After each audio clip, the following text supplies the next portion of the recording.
Vanessa Warwick for the RLA, and we are here at the Future Renting Conference in Wales, and I'm delighted to be joined by RLA CEO Andrew Goodacre.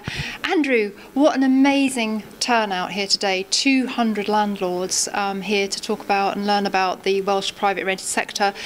I think that perhaps fear was partly a motivation to get them here today, because there's so much they need to gen up on, isn't there? I think fear, the need to bring all of the information, all of the changes that Wales has seen into one theatre is really important. But I think the reason we're doing the conference is really to engage and to get across to landlords in Wales what the RLA can do for them, what we've done for them, and actually how they can help themselves as well. Indeed, and to have the new housing minister here, I think really does add a lot of gravitas to the event. Yeah, I think we only chose a date that the Welsh Government could come to, and the Welsh Minister, the new Minister, it was just fantastic, and I thought she did an excellent job of delivering a positive message about her view of the sector, and that's very welcome. As we speak, we've got Anne Roldens, who runs at Rent Smart Wales, here as well. And I'm delighted Anne's come, who will not be over popular because of what she's heading up.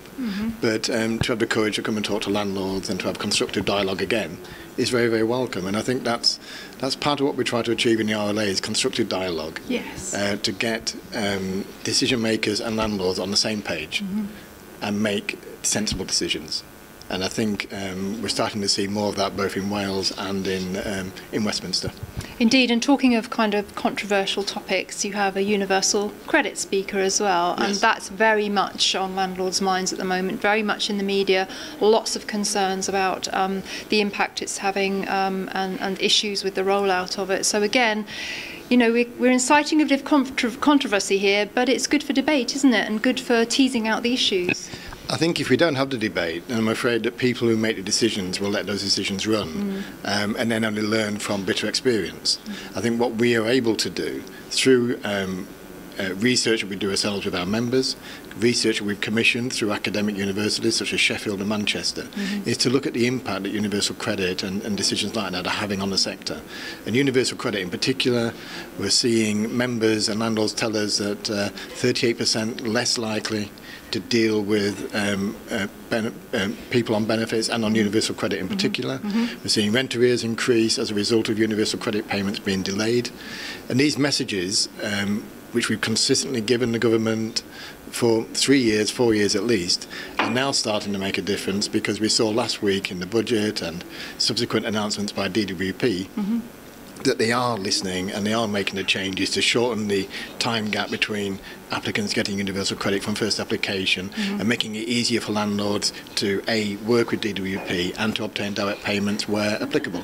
So it's a long drawn out process, sadly, a bit too long at times, and the most important thing that we've delivered to them is real evidence confirming what we believe the downside is, and now they're starting to listen. And of course, the more landlords that join the RLA, the greater your influence, the greater your lobbying power. So very good reminder for people to join the RLA at a time when the PRS, I would say, is actually almost in chaos in some areas. It's a really good way of putting exactly what landlords should be thinking. I was in Leeds yesterday at a landlord conference, in Cardiff today. Universal credit was top of the agenda in Leeds, and I'm sure it will be very emotive in Cardiff.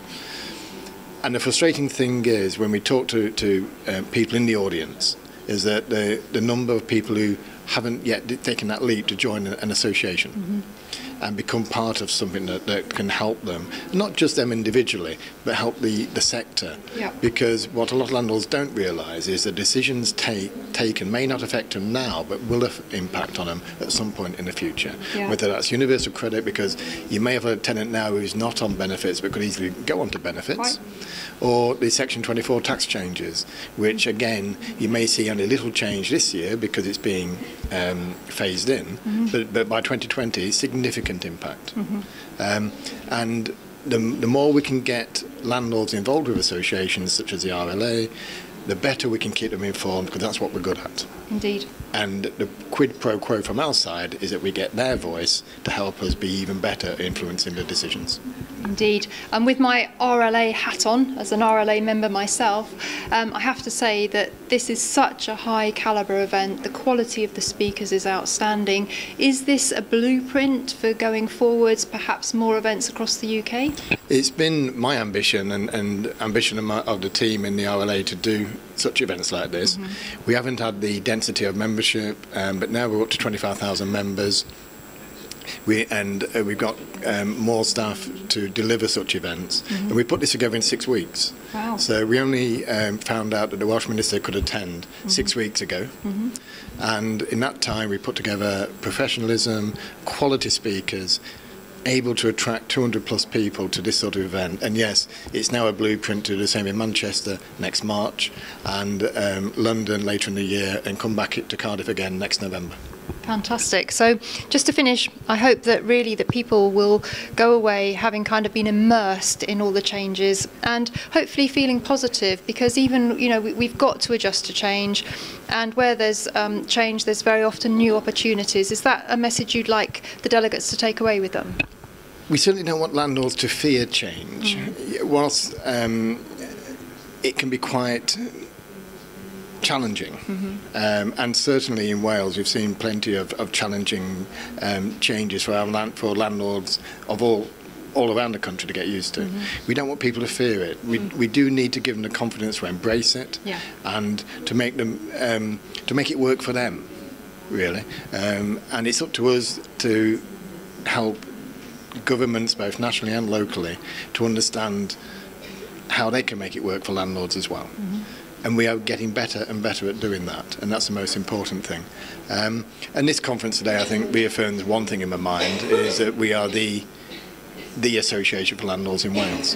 To have this impact with this quality of speakers, this level of relevance to the audience, it means that we can really deliver, and we plan to do that elsewhere.